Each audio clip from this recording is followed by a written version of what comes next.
Le Saint-Raphaël, votre créateur de réception à Saint-Pierre.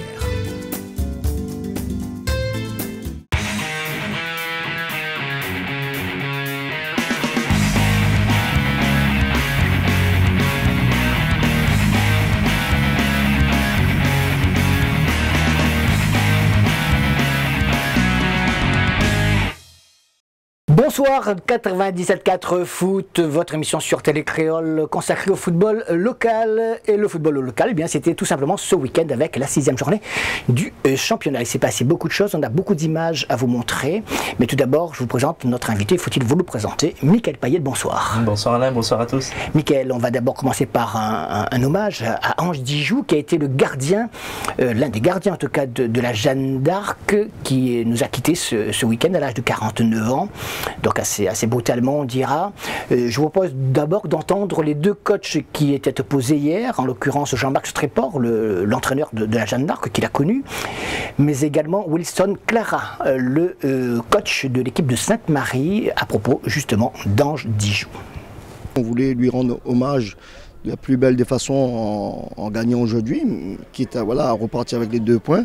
Ça aurait été beaucoup plus mieux pour nous et pour l'environnement qu'on repart d'ici avec un résultat positif. Malheureusement, on n'a pas pu le faire. Donc aujourd'hui, c'est sûr, il y a pas mal de joueurs qui ont joué avec Ange, qui sont encore au sein du club, qui ont encore une grande pensée, avec beaucoup d'émotions. Donc là, c'est vrai que Ange était un monument, un cadre du club. Il est arrivé à la Jeanne, il a toujours joué à la Jeanne. C'est important d'avoir une grande pensée et lui rendre hommage encore ce soir, demain, et l'accompagner à sa dernière demeure. Un ami, et puis on a quand même joué pas mal de rencontres contre, et c'est vrai, c'est toujours déplaisant d'apprendre ce genre de nouvelles. Mais voilà, mes condoléances à la famille avant tout. Toutes nos condoléances donc à tous ses proches, à la famille de la Jeanne d'Arc. On va voir quelques images, on a ressorti quelques images.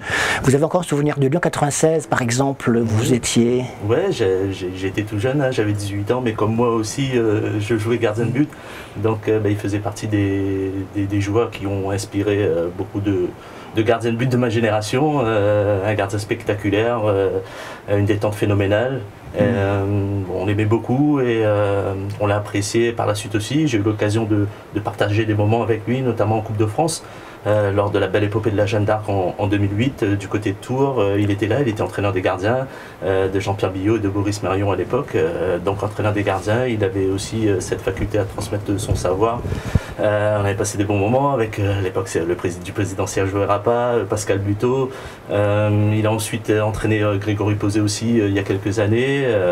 On est tous tristes parce que c'était vraiment un bon vivant, quelqu'un de souriant sur le terrain, la joie de vivre. Et, il est parti et toutes les condoléances à la famille. Alors on a ressorti quelques images, c'était de la saison 1996, une petite compilation de ses arrêts, quelques-uns de ses plus beaux arrêts justement. C'est notre façon de lui rendre hommage, Ange Dijou 1996.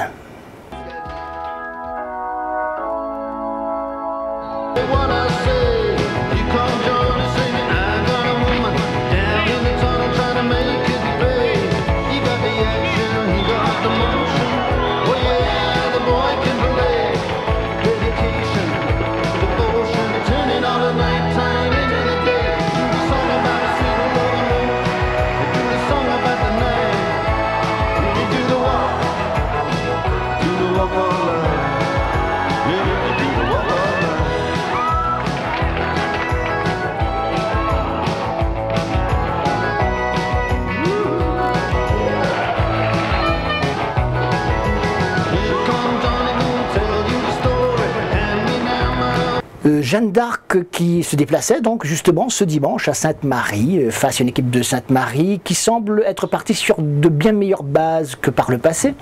La Jeanne qui est fidèle à ce qu'elle avait déjà fait l'année dernière. Je vous propose de voir tout de suite les images, les meilleurs moments de cette rencontre et puis on va faire le débrief habituel avec Mickaël. D'abord donc le stade de Duparc, stade Nelson Mandela, Sainte-Marienne, Jeanne d'Arc. Je pense qu'on est encore en recherche d'automatisme. Ça arrive sur quelques matchs, sur certains matchs on les perd, donc voilà, ça va nous travailler encore un peu plus. Mais après sur un match, comme dit, ça joue à des détails. À la 3e minute, on a l'occasion, si on la met, c'est un autre match. Voilà, il faut continuer à travailler, c'est que la 6e journée. Et cette occasion intervient dès la première minute du match, effectivement, pour les Portois. Des Portois en train de s'organiser, des Sainte-Marie qui prennent un petit peu de risque en se désorganisant, cette balle mal contrôlée. Et finalement, ce centre pour Antoine Razolofo qui reprend immédiatement. Mais heureusement, pour les Sainte-Mariens, le gardien Natio était à la parade. Un but donc qui se fait un petit peu attendre, surtout que Sainte-Marie réagit de son côté avec ce tir qui n'inquiète pas véritablement le gardien Grégory Posé. Tout cela donc au cours de la première mi-temps, une première mi-temps un peu misérable on dira. Il faut ensuite attendre la deuxième mi-temps pour voir les choses s'accélérer avec ce coup franc, ce corner et cette tête de Gladysson que le gardien portois Grégory Posé parvient à repousser. Des Sainte-Marie qui monopolise la balle, joue parfaitement, collectivement comme ici. Et encore une fois, le gardien de Portois est obligé de sortir devant le danger dans les pieds de l'attaquant Sainte-Marie. La Jeanne aura sa tentative également avec Dina. Natio est toujours vigilant, donc on le voit. Les choses s'accélèrent. Il y a des occasions de part et d'autre, sans doute plus du côté de Sainte-Marie, comme encore celle-ci, avec de bons mouvements collectifs. Et finalement, cette frappe détournée en 2 temps, en tout cas récupérée en 2 temps par Grégory Posé, le gardien portois. Donc les choses s'animent, il ne reste plus qu'à marquer un buteur. De quel côté? Celui-ci par exemple pour les Sainte-Mariens, avec cette frappe qui passe juste à côté, une frappe signée Donovan Bonnet. Et puis le but à la 61e minute, Ben Yahaya déborde de côté de gauche et sert au centre qui arrive comme une fusée. Charles-Henri Gladysson pour l'ouverture du score. Ça reste logique, les Sainte-Mariens ont depuis de longues minutes cherché à concrétiser une de leurs occasions. Eh bien c'est fait. Encore faut-il maintenant, puisqu'il reste plus de 30 minutes à jouer, tenir ce résultat ou alors essayer de l'aggraver.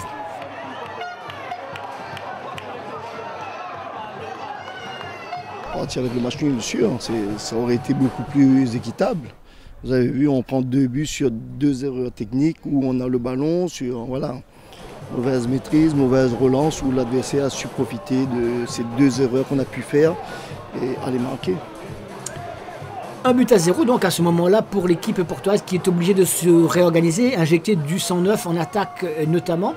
Et ça ne va pas marcher tout de suite avec cette frappe, c'est vrai, qui permet à Natio à nouveau de s'illustrer. Côté Sainte-Marien, on assure également, puisque Wilson Clara fait entrer Bourabia par exemple pour stabiliser un petit peu ce milieu de terrain. Un Bourabia qui sur une de ses premières balles va tenter sa chance sans succès, même si le gardien portois est obligé de le prendre en 2 fois. Et puis la plus belle occasion avec ce débordement de Gladysson, c'est la tête de Gérard Hubert qui sauve la mise. Je respecte entièrement mes partenaires, mes ex-partenaires. Voilà, je prends du plaisir à jouer cette année. Ça faisait longtemps que ce n'était pas arrivé parce que l'année dernière c'était compliqué. Mais voilà, cette année je suis bien physiquement et voilà, j'essaie de faire profiter au maximum mes coéquipiers et voilà, j'essaie de faire le maximum. 78e minute, cette action rapidement menée dans l'axe et c'est Miranville qui d'une frappe enveloppée parvient à tromper la vigilance de Natio. Miranville qui était posté pourtant en arrière gauche de cette formation de la Jeanne, mais qui s'est beaucoup donné, beaucoup dépensé pour cette égalisation. Oui, je pense qu'on a fait quand même un bon match avec des belles équipes. Mais après on a quand même eu quelques occasions, un peu plus d'occasions que cette équipe de la Jeanne d'Arc. Voilà, c'était un match comme on a l'habitude de voir avec Sainte-Marie et Jeanne, des équipes qui avaient cette habitude-là de mettre des buts dans les derniers quarts d'heure des matchs. Et là, ça nous a réussi, on n'a pas lâché après avoir pris ce but de l'égalisation. On savait qu'on avait aussi les ressources mentales pour pouvoir aller chercher cette victoire et j'espère que ce sera le match référence à domicile. Le partage des points aurait bien arrangé les Portois, eh bien non, les Sainte-Mariens vont continuer à attaquer. Ici, ils réclament une main que l'arbitre ne siffle pas. Et puis, au cours des dernières minutes, on procède au dernier changement avant, à la 87e minute, cette balle jouée par Bourabia en profondeur pour Gladysson qui trouve Oumadi tout seul dans l'axe. Vigilance pas suffisamment renforcée pour l'équipe de la Jeanne d'Arc et Oumadi marque le but de la victoire de Busan. Non, ouais, après, écoutez, nous, on a toujours dit qu'on jouait le tableau. Pour l'instant, on est dans nos cordes. Hein, on va prendre rencontre par rencontre. Hein, on ne va pas se précipiter et dire des choses. Non, on va continuer à travailler parce que la saison est quand même assez longue. On a encore pas mal de matchs intéressants qui vont arriver pour la suite. Donc on va continuer de bien se préparer et puis on verra à la fin ce que ça va donner. On a aimé surtout, Michael, la deuxième mi-temps. Il y a eu beaucoup d'occasions, il y a eu surtout des buts aussi, et puis une incertitude au niveau du résultat. Et finalement, je crois que ce n'est pas illogique que la Sainte-Maryenne gagne au vu du nombre d'occasions, au niveau de l'emprise sur le match. Oui, c'est sûr qu'en termes d'occasions, la Sainte-Maryenne s'en est créé beaucoup plus. Tactiquement, elle a bien joué le coup en allant chercher haut son adversaire et surtout en densifiant le milieu pour empêcher un petit peu les deux fins techniciens que sont Dina et surtout Adrien Bord qui est en très grande forme en ce moment. C'est vrai. Il fallait couper cette transition-là, donc la Sainte-Maryenne est parvenue à le faire. Et surtout, elle a encore montré sa capacité à contre-attaquer avec des joueurs qui vont hyper vite. Hein. On pense notamment à Ben Yaya qui amène le premier but et qui va très vite sur le côté. Bouraïm était un peu moins inspiré hier, Oumadi aussi, mais Oumadi il est à la finition, il marque déjà son 4e but en championnat. Une équipe de la Sainte-Maryenne vraiment solide derrière avec le retour d'Aïjaïzo. Avec Ando, ils forment vraiment une paire solide. Donc une équipe de la Sainte-Maryenne à suivre puisque maintenant c'est le nouveau dauphin. Elle va à la Saint-Pierroise dans une journée, donc ça promet une belle affiche. En tout cas, la Jeanne d'Arc a perdu 2 points. Ça fait 2 défaites d'affilée, mais avec ce qu'elle a démontré encore face à cette équipe de Sainte-Marie, je pense que la Jeanne d'Arc sera encore dans le coup. La Saint-Pierrois, justement, qui accueillera cette équipe de la Sainte-Maryenne la semaine prochaine, se déplacer, elle, à Saint-Paul. À Saint-Paul, donc les deux d'Affreville, vous les connaissez, Jean-Yves, l'entraîneur de la Saint-Pauloise, et puis Christian, celui de la Saint-Pierroise.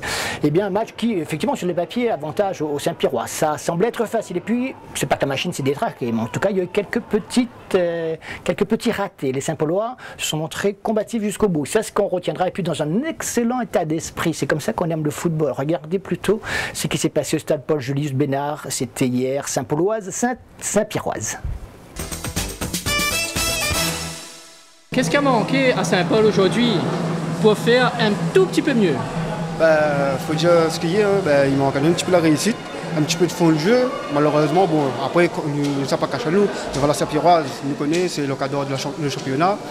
Et voilà, quoi, il a manqué un petit peu de physique. Bon, c'est physique, nous, mais c'est juste le fond de jeu. Et après, c'est la réussite, beaucoup la réussite. Et après, il faut du travail, il faut continuer comme ça. Deux équipes qui se connaissent bien, deux coachs évidemment qui se connaissent particulièrement bien, puis un match où le fair play a régné, et pourtant il y a eu des buts, il y a eu des occasions, il y a eu de l'engagement. Ici cette photo commune des deux équipes, peut-être qu'on devrait d'ailleurs imposer ce genre d'obligation à toutes les équipes du championnat avant le coup d'envoi. Ça pourrait resserrer les liens, pourquoi pas. Alors la première attaque, elle est pour l'équipe Saint-Pierroise, tout de blanc vêtu, mais vous voyez la pelouse de Saint-Paul, sans doute de loin très jolie, est un petit peu cabossée. Et ça a trompé un petit peu tout le monde. Et bien les Saint-Pierrois mobilisent cette balle, évidemment, et marquent ici le premier but de la rencontre par Elliott Grandin. Alors que les deux adversaires que vous voyez au sol se sont frappés de la tête, involontairement évidemment. Et Diego Silva sera obligé de se mettre un joli bandeau autour du crâne. 1-0 à ce moment-là. Premier mi-temps, nous avons trop attendu la Saint-Pierroise pour compte à autres. On a été peut-être plus malin que nous. On a attendu nous, là, exploite notre jeu et au final, on a les contre-tisants, il marque le but. Et après, il ne faut pas cacher nous des yellow rideaux. Hein. C'est juste que la Saint-Pierroise est au-dessus, il faut accepter, c'est tout. Mais bon, il faut dire, la Saint-Pauloise n'est pas une équipe bas aussi. On s'est montré notre visage. Et après, c'est pour les matchs à venir. Un garçon réaliste car en face, la Saint-Pierroise effectivement se montre beaucoup plus entreprenant, se crée les plus belles occasions. Il faut un grand garçon dans les buts, en l'occurrence le gardien saint-paulois, Étienne Leroy.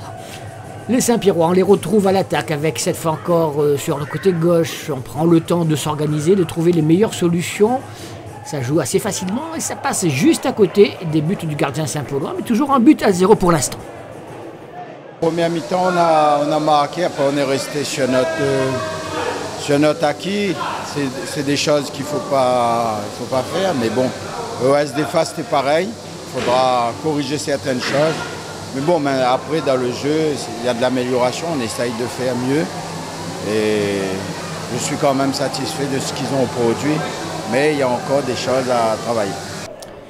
On attaque la deuxième mi-temps, entrée de Jean-Michel Fontaine. Un peu après, c'est Florent Cinéma Pongol qui fera son apparition sur la pelouse. Et c'est Jean-Michel Fontaine, précisément, qui sert sur un plateau John Babas pour le deuxième but Saint-Pierrois. On joue depuis 55 minutes, soit 5 minutes avant un troisième but qui sera inscrit par le même Elliot Grandin qui avait ouvert le score tout à l'heure. Donc 2 buts à 0, puis maintenant 3 buts à 0. La Saint-Pierroise s'envole vers une confortable victoire. Là, Étienne Leroy n'y peut absolument rien. On continue d'attaquer avec Siala Chamba qui se heurte au gardien Saint-Paulois. Heureusement qu'il a pu quand même, grâce à quelques parades, empêcher que le score ne soit trop rapidement aggravé. Encore des Saint-Pierrois à l'attaque. Et encore une fois, le gardien Saint-Paulois, sa voix, ça passe à côté, décidément. Ah, à la fin, ils nous ont bougé. Hein. À la fin, ils ont réussi 2 magnifiques buts. Sur tout le premier qui marque, sur de belles actions. 3 buts à 0 et puis 3 buts à 1 avec ce magnifique but effectivement signé William Geneviève de la tête. La Saint-Pauloise revient tout doucement dans le match. Évidemment, elle ne pense pas, n'espère pas, ne rêve pas renverser la tendance. Mais ça, c'est toujours fait, c'est toujours bon à prendre. En plus, un superbe but. Et puis, il y a d'autres occasions comme celle-ci avec Dabo qui est obligé donc de s'interposer face à l'attaque saint-pauloise. Une équipe saint-pauloise qui va encaisser finalement un 4e but. Il y a ce beau débordement Saint-Pierrois, c'est Jean-Michel Fontaine qui, servi par Ryan Ponty, marque le 4e but de son équipe, son 6e personnel, le meilleur buteur du championnat. 4 à 1, la Saint-Pauloise ne baisse pas les bras et marque, non pas sur ce coup de tête qui aurait pu trouver un meilleur sort, mais marque ici un 2e but par le même joueur, William Geneviève, 4 à 2 score final. Saint-Pauloise, vous avez vu, a réussi également une bien belle deuxième mi-temps, et ce qui explique que Christian Dafreville, le coach de Saint-Pierrois, n'est pas tout à fait content avec sa défense. Alors c'est quand le prochain doublé? Ben, il ne connaît pas, nous va travailler pour ça jusqu'à la fin de saison, et voilà quoi. Je suis satisfait dans le jeu qu'on a proposé aujourd'hui, c'était pas mal. Et la seule tâche, c'est on prend 2 buts. Il y a eu un gros relâchement en fin de match, et ça ne doit ne pas arriver. Et là, ben, il va falloir corriger ça parce qu'on a un gros match dimanche prochain et il va falloir être vraiment bien sur tous les plans et essayer de bien se préparer pour ce match-là. Est-ce qu'on va trouver une équipe, Mickaël, qui va pouvoir battre cette équipe Saint-Pierrois? Sans doute, oui, sans doute, peut-être même la semaine prochaine, on ne sait jamais. En tout cas, elle est très en forme et elle maintient le cap et le rythme surtout. Très en forme au niveau des résultats, sur le plan comptable. Après, c'est vrai que dans le contenu, je pense que Christian Dafreville est mitigé en ce moment, parce que c'est vrai que son équipe marque, son équipe gagne, mais elle encaisse aussi des buts, encore 2 buts face à la Saint-Pauloise. C'est vrai qu'il avait aussi pris une option un peu... il avait sécurisé un petit peu son effectif parce que c'est vrai que Jean-Michel Fontaine avait une petite douleur au mollet. Florent Cinéma Pongol avait été un peu gêné par une petite dingue qu'il avait contrarié un petit peu la semaine d'avant.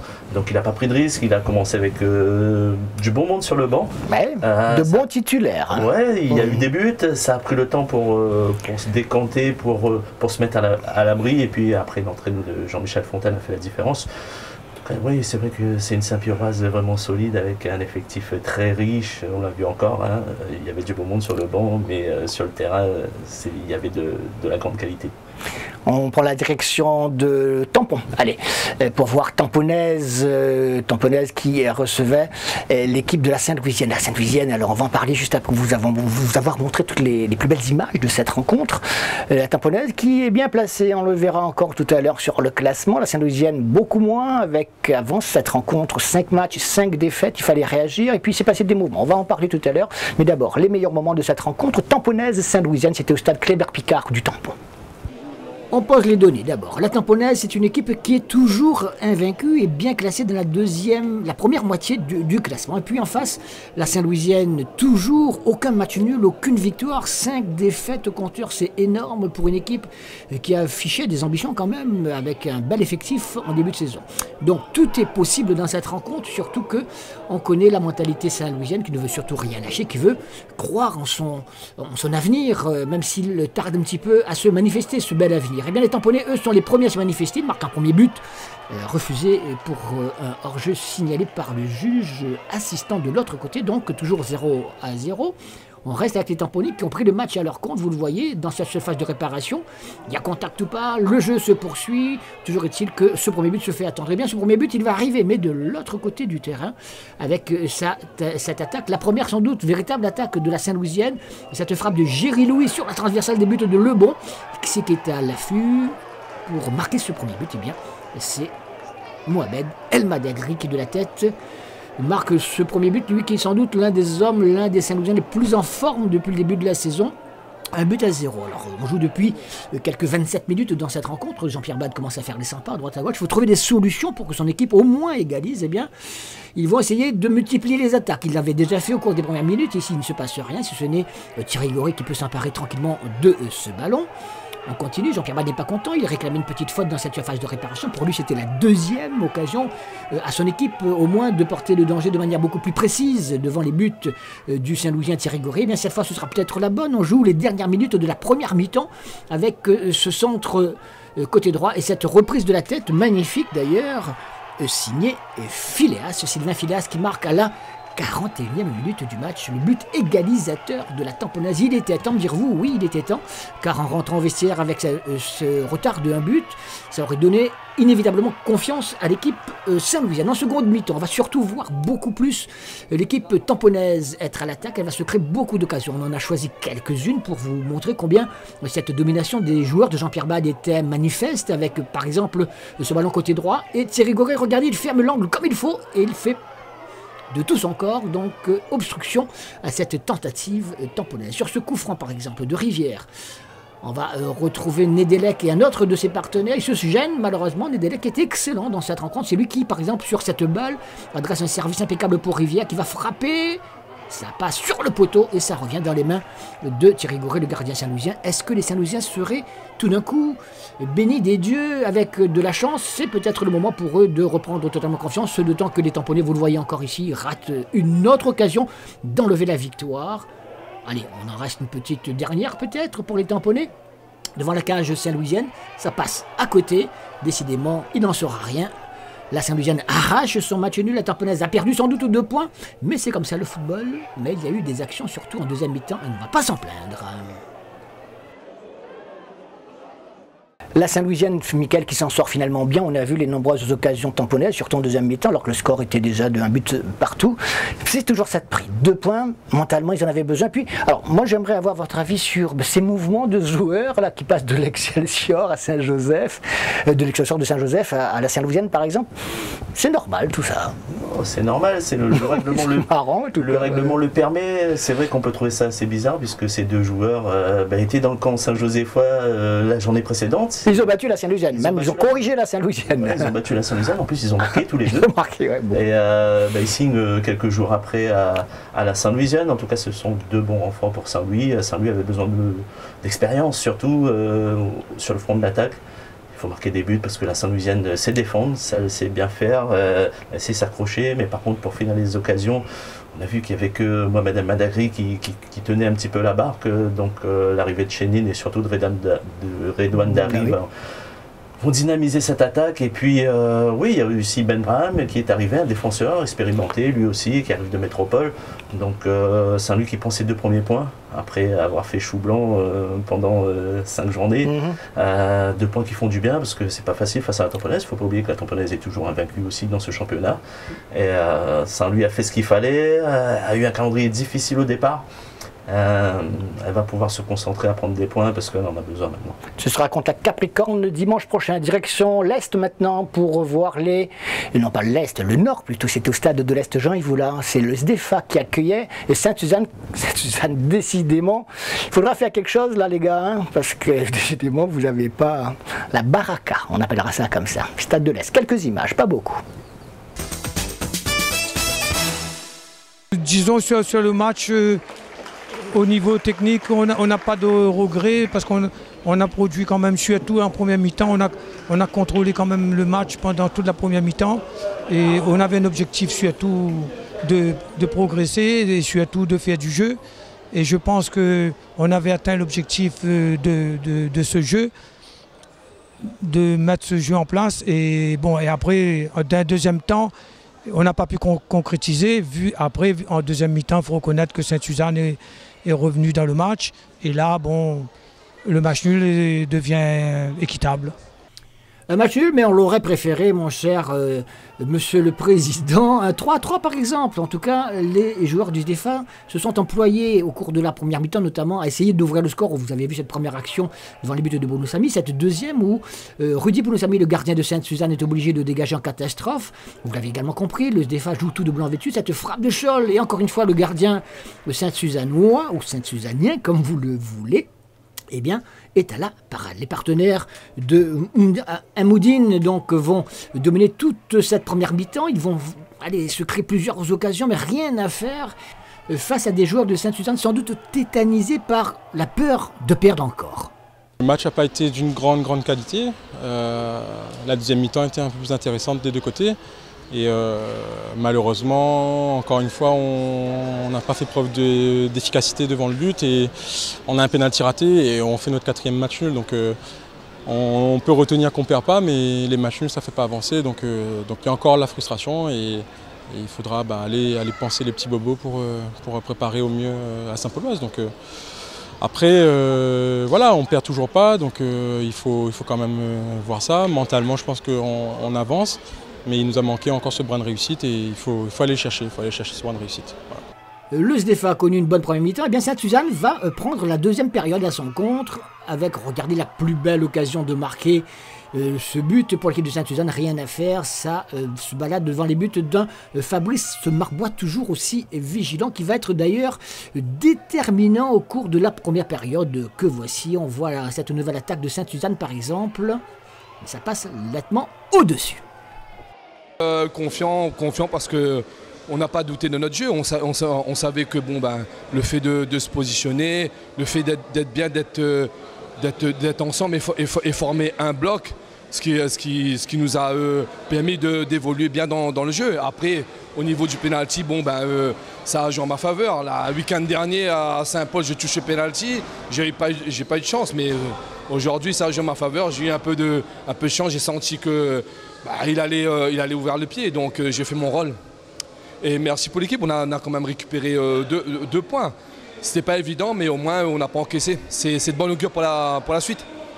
Eh bien, nous sommes en fin de rencontre avec une nouvelle attaque pour l'équipe de Sainte-Suzanne. Et puis cette balle dans la surface de réparation, cette faute, en tout cas une intervention totalement irrégulière, sanctionnée par l'arbitre, par un penalty, l'occasion idéale pour Turpin de marquer, d'offrir enfin la victoire à cette équipe de Sainte-Suzanne. Mais malheureusement, il fallait compter en face sur Fabrice Marbois qui détourne joliment 0-0. Le SDFA sauve finalement les meubles quelque part. On a des objectifs de jeu, de progression et on vient d'arriver en première division. On avance, à ce niveau-là on avance. Maintenant il faut être plus efficace, c'est bon, ça va venir. De toute façon, si on n'y croit pas, il vaut mieux qu'on s'arrête là. Et les joueurs y croient, les dirigeants y croient et nous aussi le staff on y croit. Donc on va travailler dans ce sens-là et on va essayer de créer cette étincelle qui nous manque pour faire gagner les matchs. On a eu les opportunités, on a eu des face-à-face avec le gardien, on a eu ce penalty et donc non, il faut qu'on trouve ce brin de réussite. On a vu Mickaël, le SDFA qui a dominé toute la première mi-temps, quelques occasions, et puis Sainte-Suzanne décidément, encore un penalty, et bam, c'est le gardien Marbois, pas tout jeune, mais alors dynamique le garçon, vous l'avez entendu également, et qui sort la balle de match chez Sainte-Suzanne, qui fait encore chou blanc, je ne sais pas s'il faut le dire, mais en tout cas un nouveau match nul alors qu'elle prétend éventuellement avoir une première victoire. Oui, c'est dur pour les Sainte-Suzanniens. Parce que... On a toujours du mal avec ça. On va demander à un spécialiste de choisir un jour. Ouais. Mais c'est vrai que c'est dur pour l'équipe de Kevin Assati parce qu'elle joue bien depuis le début de saison. Elle se crée des occasions, elle marque des buts et au final, il n'y a toujours pas cette victoire qui fait défaut. Et ça commence à peser. Surtout là, c'était contre le SDFA, c'était vraiment l'occasion puisque c'est une équipe qui était l'équipe du bas du tableau. Et c'est vrai qu'il va falloir commencer à prendre des points parce que les points vont valoir cher à un moment donné. Sainte-Suzanne n'a pas encore croisé les grosses écuries, donc bon, un petit peu plus de, allez, on va dire un petit peu plus de réussite on souhaite ça pour la suite. Sainte-Suzanne, donc on le lui souhaite, comme on le souhaite aussi à toutes les autres formations, bien évidemment, pour ne pas faire de préférence, parce qu'on ne fait jamais de préférence, et vous le savez. Le rappel des résultats de cette 6e journée du championnat et le classement. Où sont passés les attaquants? 13 buts seulement ont été inscrits à l'occasion de cette 6e journée. La Sainte-Marianne a gagné, on l'a vu, 2-1 sur la Jeanne. Petite victoire, mais importante victoire de l'Excelsior sur le Saint-Denis Football Club, 1-0, on l'a vu. Nul entre la Tamponaise et la Saint-Louisiane, 1 but partout. 3 bassins qui va s'imposer sur le terrain de la Capricorne, 1-0. Et puis 2 matchs nuls et vierges. AF Saint-Louis, Marsouin et SDEFA Sainte-Suzanne, 0-0. Et puis 6 buts sur les 13 inscrits, donc presque la moitié inscrits lors du match entre la Saint-Pauloise et la Saint-Pierroise. Une victoire Saint-Pierroise, vous l'avez vu, 4-2. Et puis, au classement, eh bien, les Saint-Pierrois s'envolent avec désormais 3 points d'avance sur son dauphin, la Sainte-Marianne, seule dans le fauteuil donc de la 2e place, devant l'Excelsior, qui fait partie du trio de tête. La Tamponaise est 4e également, à quelques 6 points de la Saint-Pierroise, aux côtés notamment de la Jeanne d'Arc. Le Saint-Denis Football Club et la Capricorne et la F Saint-Louis sont 6e ex aequo.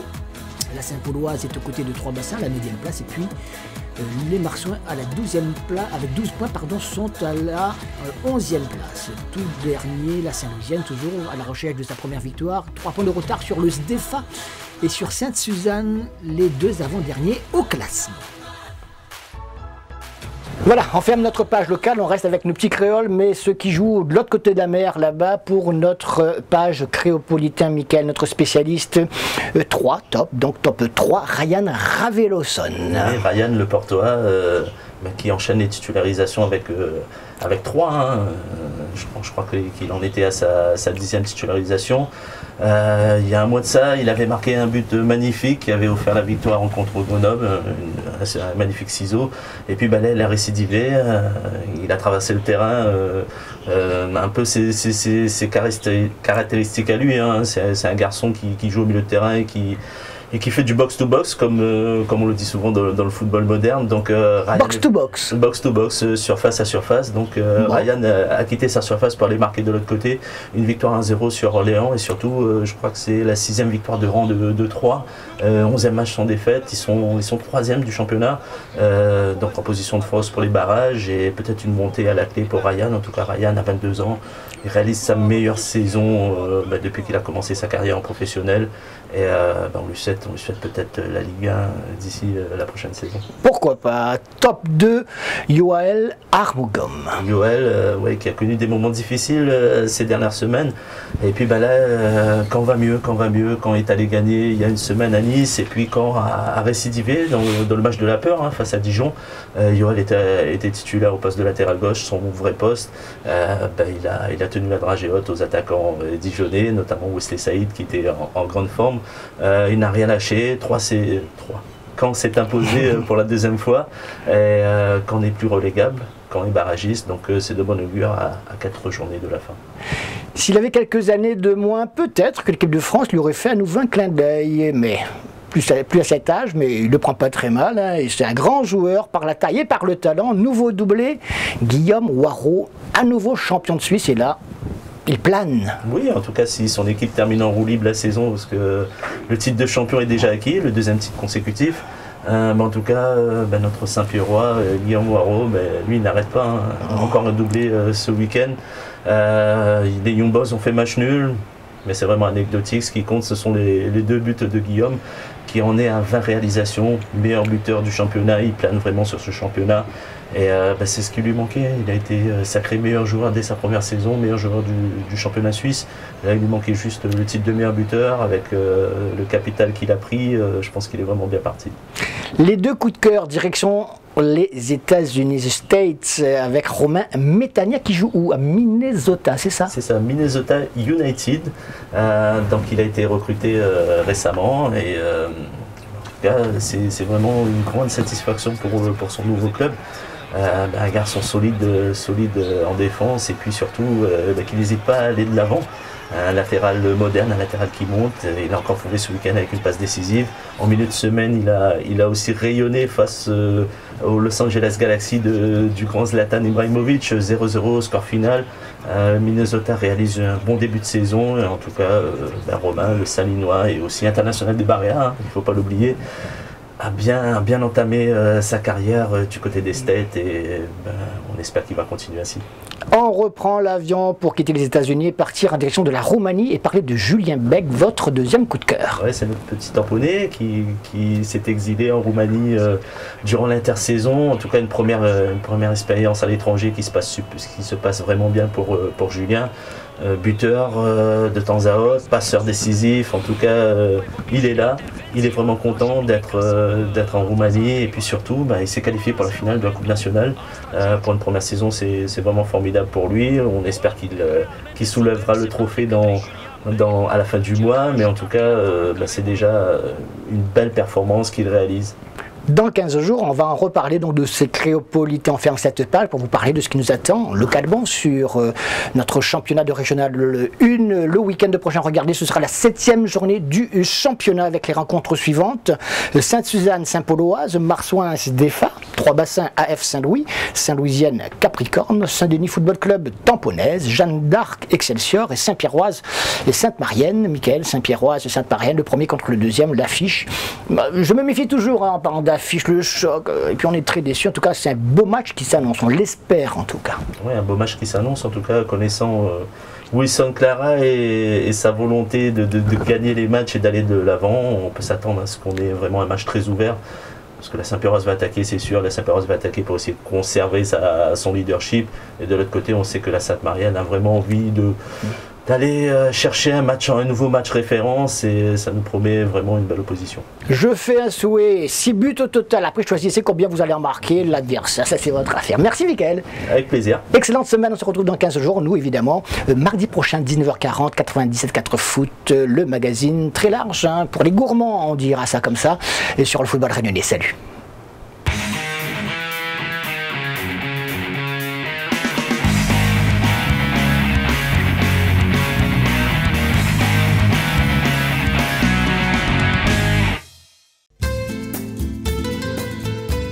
Le Saint-Raphaël, votre créateur de réception à Saint-Pierre.